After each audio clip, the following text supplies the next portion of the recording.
Prosecutors argued that Morphew discovered his wife was having an affair, then murdered her, disposed of her body, and staged a bike crash in a rural area. And releasing this defense team did not want this affidavit released. They said it read more like a tabloid, but we just know our dad better than anyone else. The three seen walking out of court arm in arm just moments after the charges against him were dropped. Morphew's daughters say he isn't a killer and are celebrating the dismissal of the case. Prosecutors need to be held responsible and they need to pay for the damage they've caused. This case had, for most people, pretty much gone cold. It had been 3 years since anything happened. No current suspects in the case after those charges were dismissed. So it certainly came as a surprise today for folks both here in Salida and around the country who have been following for such a big break in the case. Colorado Bureau of Investigation won't say the exact location where they found Suzanne's remains last Friday, only that it is near Moffett. You're looking at an aerial view of that part of Saguache County.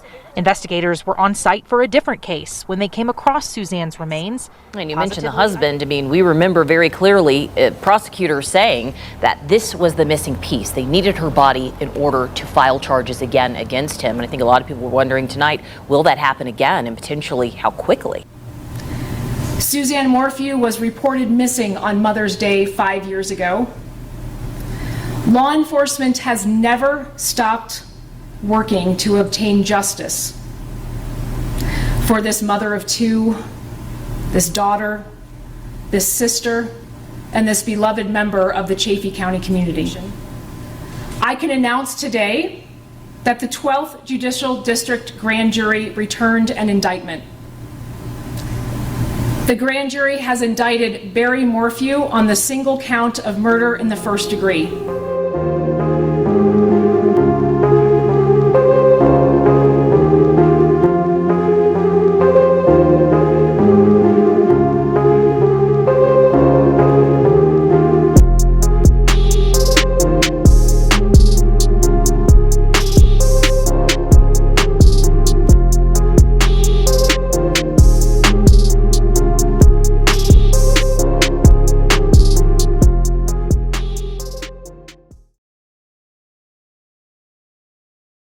All the cases we cover here are from the state of Colorado.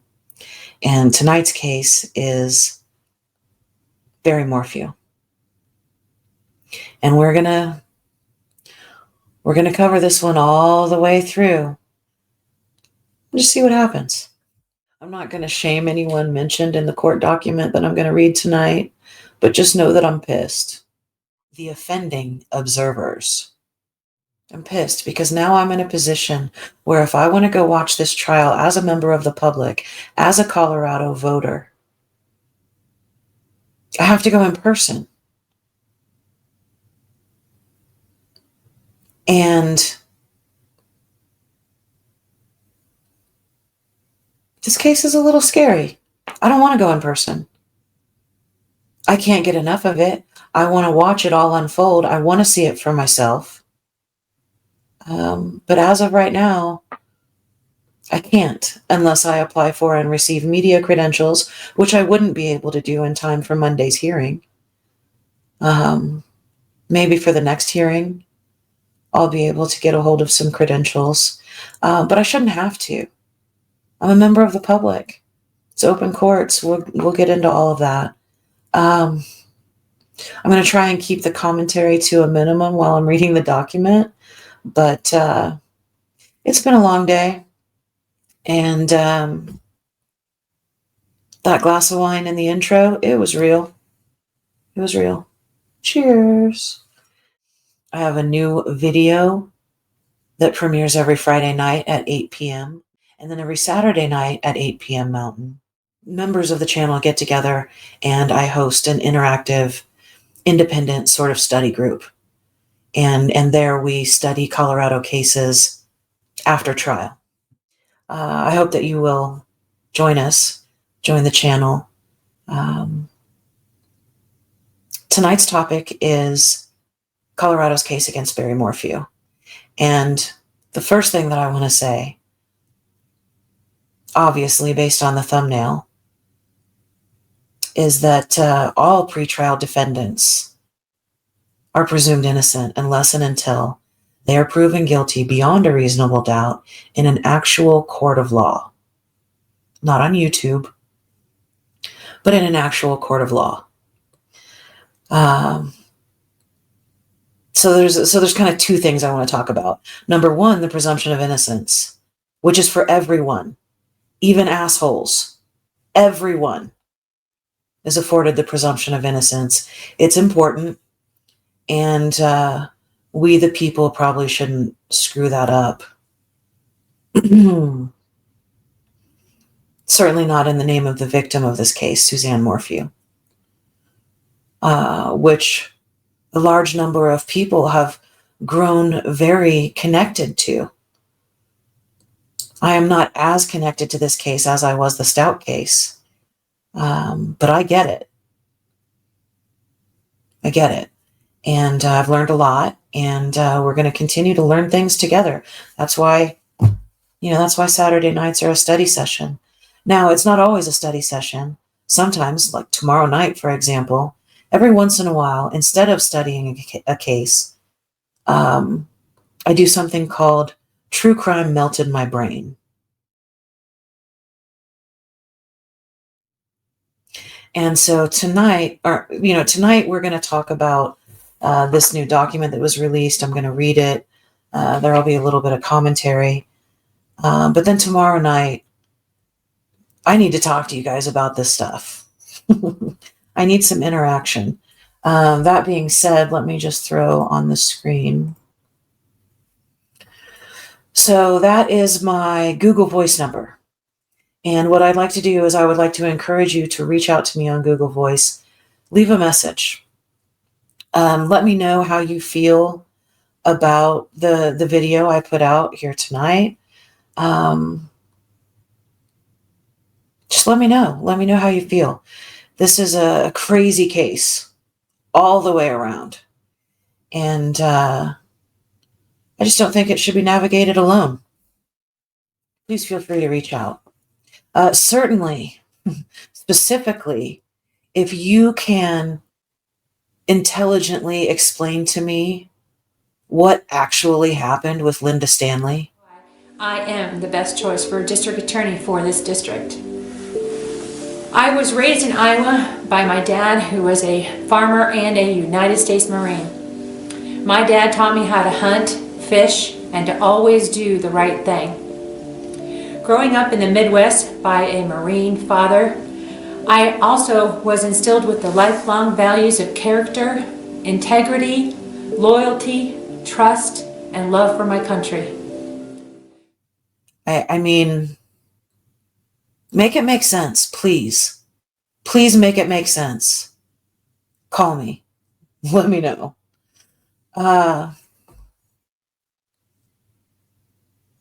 Just know that every phone call is recorded. I mean,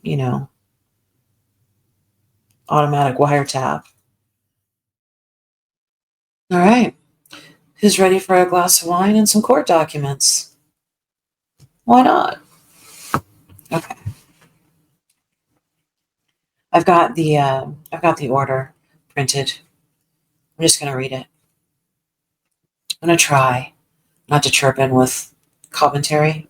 I'm just going to try and get through it. Okay.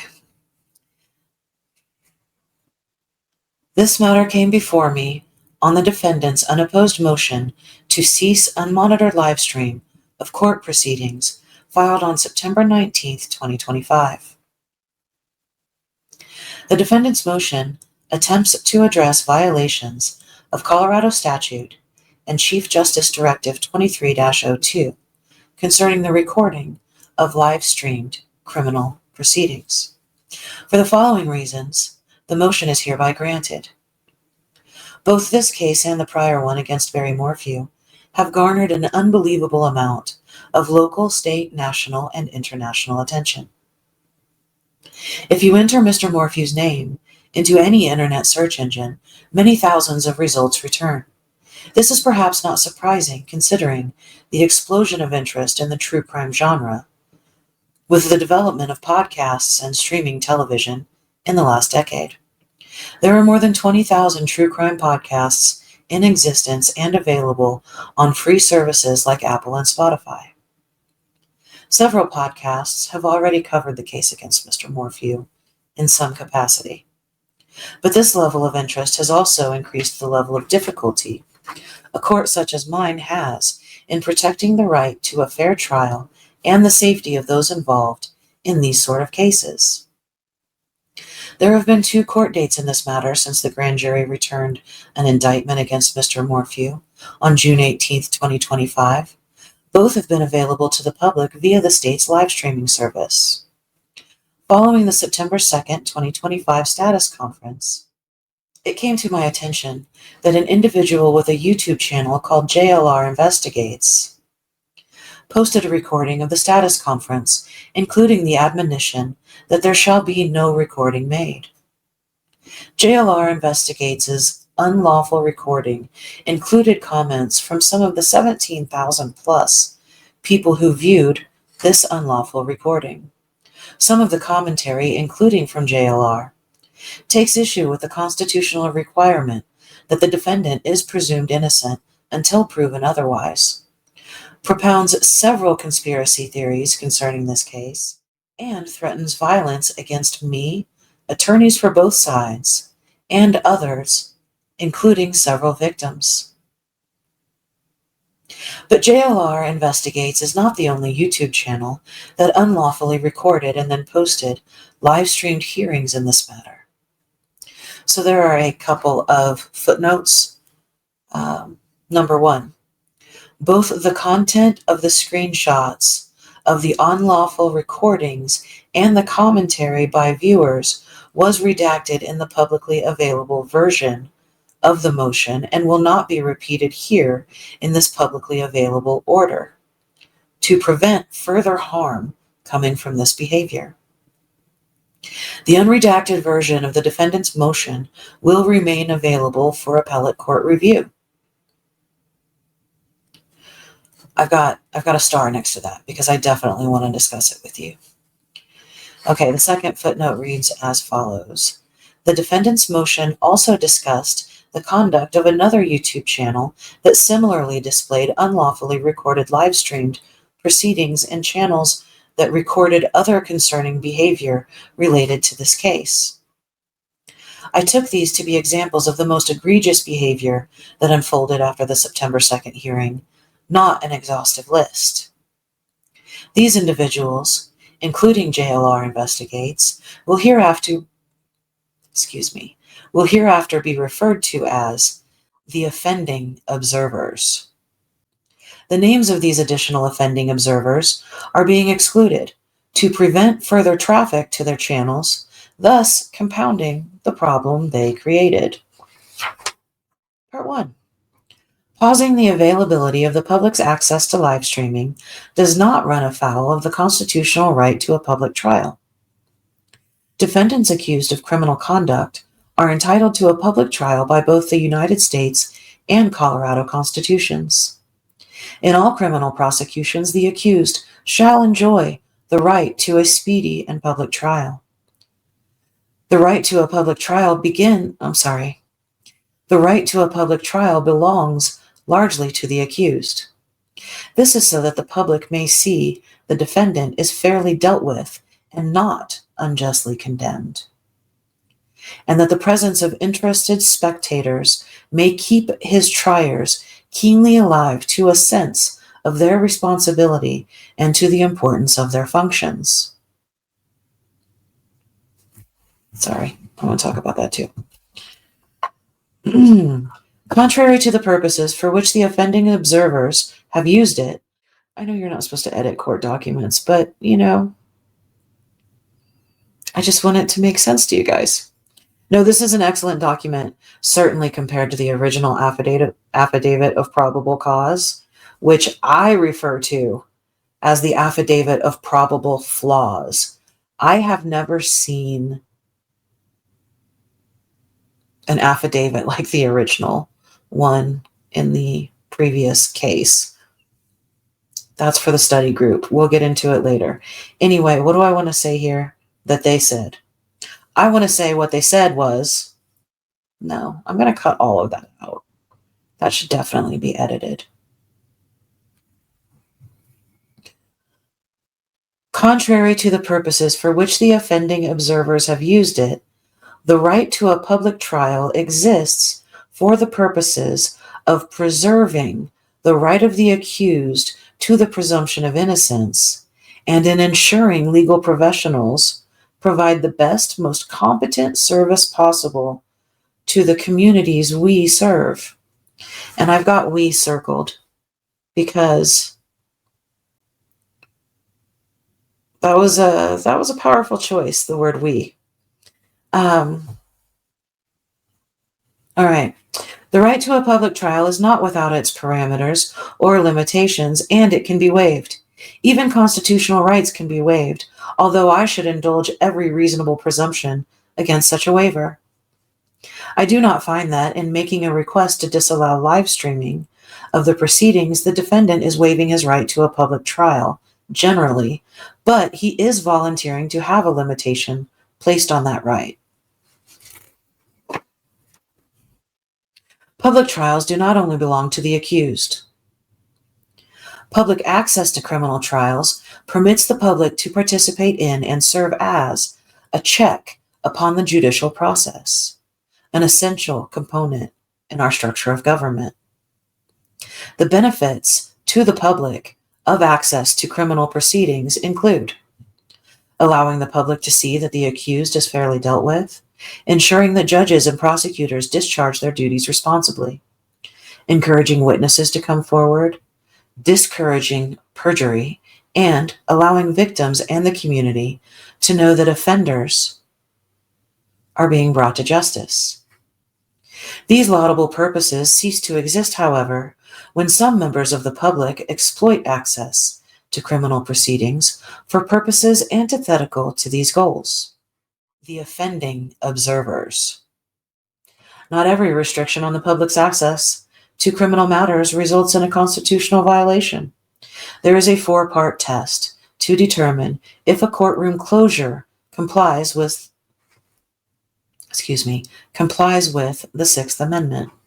You're right, I do need a sip of wine. Okay. Number 1.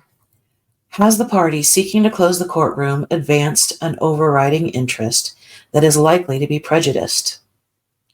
Number 2. Is the closure no broader than is necessary to protect that interest? Number 3. Are there reasonable alternatives to closing the proceeding? And number 4. Have I made findings adequate to support the closure? The Sixth Amendment guarantees a right to a trial that is open to the public, meaning that the public has a reasonable opportunity to be physically present, italicized, to observe the proceedings.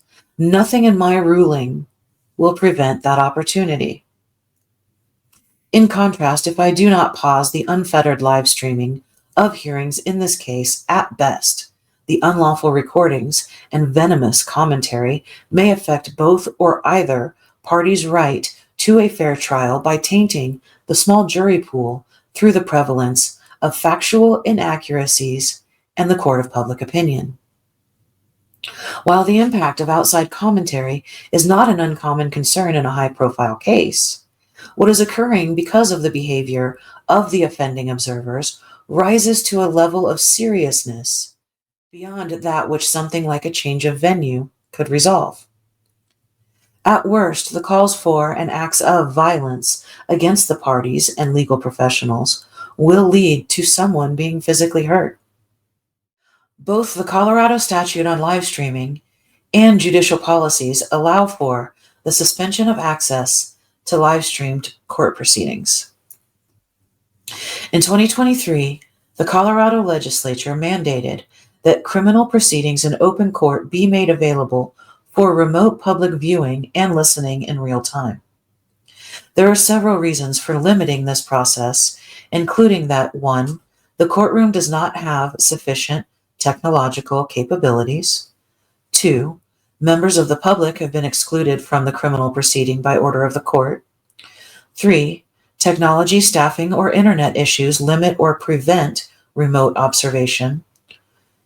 And 4, after a request by a party, witness, or victim, or on the court's own motion, the court makes findings on the record based on the particular facts and circumstances of the case that A, there is a reasonable likelihood remote observation of live proceedings risks compromising the safety of any person, including risks to physical and emotional safety, intimidation, and harassment. The defendant's right to a fair trial, including violations of sequestration orders or the victim's rights pursuant to the Victims' Rights Act, and B, there is no less restrictive alternative that preserves the public interest in remote observation while mitigating the identified risk, including allowing remote audio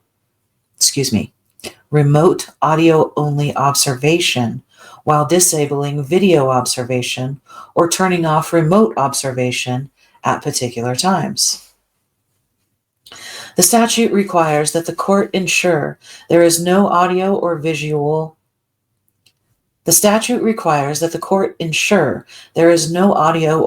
recording without the permission of the court and gives examples of what reasonable steps must be taken in the same vein. The Colorado Judicial Department has already taken those steps which it can, including several warnings that recording is prohibited. Additional measures are not possible in this situation, as explained below. The statute also allows the Supreme Court to prescribe rules of procedure in implementing the statute.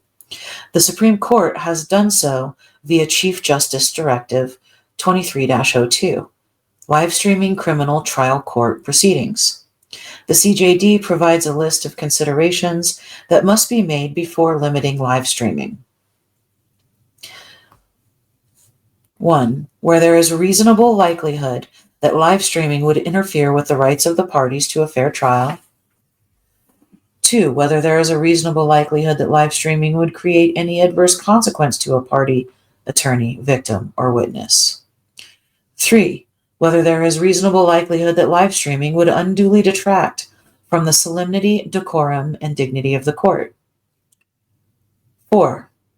Whether any prior violations of this directive or other rules of the court have occurred in the same matter. 5. The level of public interest in the case. 6. Consideration of the Victims' Rights Act, whereby the victim has the right to be present in person by phone, virtually by audio or video, or similar technology for all critical stages of the criminal justice process, and consideration of the Americans with Disabilities Act, whereby deaf, hard of hearing, and deaf-blind individuals may request communication access services by completing the standard judicial ADA request form. Furthermore, live streaming shall only occur when the viewers conduct themselves in a manner consistent with the solemnity, decorum, and dignity of the courtroom. The CJD further confirms that there shall be no recording of any live-streamed proceeding, but that nothing in the CJD modifies the process for expanded media coverage. The actions of the offending observers meet the criteria necessary to restrict live streaming in this case under both the statute and the CJD. First, the offending observers and some commenting on their unlawful recordings have advocated and outright threatened harm against me, attorneys for both sides, the defendant, and, most disturbingly, the victims of this matter. While these types of threats towards those involved in the justice system are unfortunately no longer uncommon, individuals who are either followers of and or like-minded to the offending observers have taken it steps further by doing things like doxing the former judge in this matter, sending threatening letters to the home and work addresses of attorneys involved in the case, and leaving a dead fox on the front porch of one of the attorneys' homes. That is beyond the pale of simple commentary on their work to hold them accountable or disagreement with my decisions or the course of the case. These are terrifying, unlawful attempts at intimidation and harassment that have no place in our justice system. Second, Alamosa County has a comparatively small jury pool. While I would never prevent general publicity of any case that is of interest to the community, that publicity will likely prevent at least some in our small jury pool from being fair and impartial jurors on this matter. The actions of the offending observers threaten to exacerbate the problem by showing parts of the proceedings and its participants that the credentialed media, for good reason, are prevented from showing, and by making statements purporting to have some sort of inside information that would not ever be provided to the jury because it is not real or an actual fact. Any less restrictive remedies would prove fruitless. The Colorado Judicial Department has posted in several places admonitions against precisely the type of behavior which has occurred: recording live streaming. Those warnings were ignored and even included in the unlawfully reproduced material. Switching to an audio-only format would not prevent threats and harassment towards the parties or the victims. Even if the audio is not reproduced, descriptions of the individuals involved in the case and the threatening behavior towards them are unlikely to cease. The Colorado Judicial Department does not have the technological capability to monitor participation in live streaming, let alone the staff to then check various social media outlets to ensure no violations of the admonition against recording have occurred. It would not be judicially economical to proceed with citations for contempt of court against all of the offending observers, even if the true identities of each could be ascertained, which is unlikely. And it would be unfair and perhaps unconstitutional to proceed with citations for contempt of court against only those individuals, like JLR investigates, whose true identities can be known. Finally, nothing in this order prevents the credentialed media from reporting on this case pursuant to the order preemptively granting requests for expanded media coverage, which will be amended to accommodate credentialed media who previously used the live stream. Furthermore, the public is welcome to observe the proceedings in person. Yeah, I definitely want to talk about that one. Okay, part 3, orders. Therefore, the defendant's unopposed motion to cease unmonitored live stream of court proceedings is hereby granted. Nothing in this order changes the manner in which any victim, the defendant's family, or the staff of the respective attorney's offices may access this proceeding. Credentialed media may access and report on the proceedings as outlined in the amended order preemptively granting requests for expanded media coverage. Members of the general public may attend the proceedings held in open court in person, subject to the following conditions.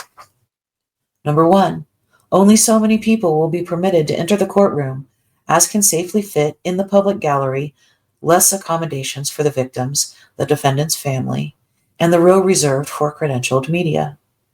Number 2, members of the public will not be permitted to bring into the courthouse any cell phone, laptop, tablet, or any other electronic device capable of recording. Number 3, members of the public must comply with all verbal and written instructions given by security or law enforcement. Number 4, any person, including members of the public, credentialed media, a victim, a member of the defendant's family, or a member of an attorney's staff, who records, photographs, or otherwise behaves in contradiction of this order will be removed from the courtroom, will not be permitted to attend future proceedings, and may receive a citation for contempt of court. And finally, number 5, as this case continues, I may reinstate the ability to view certain proceedings via live streaming, depending on the circumstances of the particular hearing. Done and signed this 27th day of October 2025 by the court, Judge Amanda C. Hawkins of the 12th Judicial District. Okay, so we have read the document. Now I'd like to discuss it. So let's go ahead and plan for a live stream Hold on, let me look at the calendar.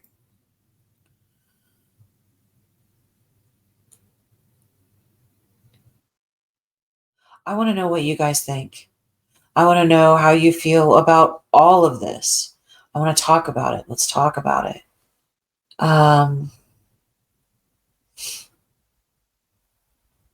Let's do a live stream Monday night. Okay, so on Monday, November 3rd, after Barry's court appearance, let's do a live stream. 8 o'clock Mountain. I want to discuss what happened in court. I want to discuss how it was covered. I want to tell you what I'm doing behind the scenes and how I plan to cover this case moving forward. In the meantime, call that number. Leave me a message. Let me know how you feel. How you feel about the judge's order. How you feel about the offending observers. How you feel about the defendant. Whatever.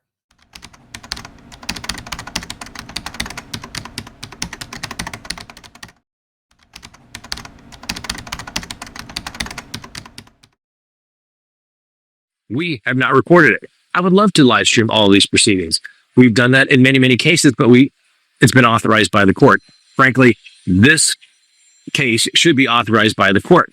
The only way that you make sure that there is not misinformation is that you let the facts from the court come out so that everybody can see what's taking place and what doesn't take place. Now, this goes out here to this JLR investigates. I've seen a couple of those videos. Seems like a decent guy. I think he got over his skis on this particular case. But he basically, let's face it, he's ruined it for everybody. And then all the people that would threaten people, we talked about that. We are free speech advocates, but you can't make threats to individuals. That's against the law, all right? And so these knuckleheads have now ruined it for everybody. At least if it was live stream, we could watch it and take view. Now the only people that can do it are credentialed media, right?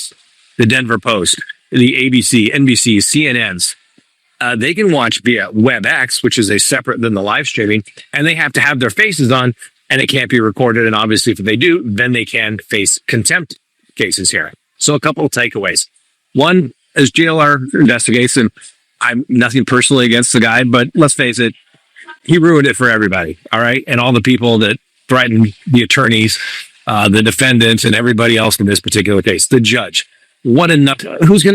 Seriously, that goes completely against everything the American system is made for. And frankly, I wish the judge did have the resources and had the time and could go after all of the people that made threats to the participants in this case. Completely uncalled for. Unbelievable. The other thing the judge is worried about, because people go off on these conspiracy theories thinking they have some inside track. That's why we like to keep it with the facts, right? We stick to the facts, we stick to the analysis of what we know, and the facts may change, and the analysis may change. That's called being intellectually honest, all right? Barry Morphew is entitled to that presumption of innocence, all right? You can read the affidavit, you go through it, these are the facts that we know, public information. But to say that you have some other information, unless you're going to go turn that over to the police, just stop it. And not just because I'm an attorney, but there's a lot of people, they mean well, but they do more harm when they don't know what the hell they're talking about. All right. This just upset me so much. One, this JLR, man, you messed it up for everybody. Two, it should be live streamed, and I would take issue with the court's order, respectfully, of course. I disagree with her, because I think the way that you keep misinformation from coming in is that you actually show, and you should allow people to stream as much information as possible so that the true facts get there. And you can say, no, here's what took place in court, not some tin hat, crazy conspiracy theory who has no concept of what takes place in the law, the procedure, or anything else like that. So that's all I got to say about that. Remember, the Constitution matters, as the court noted.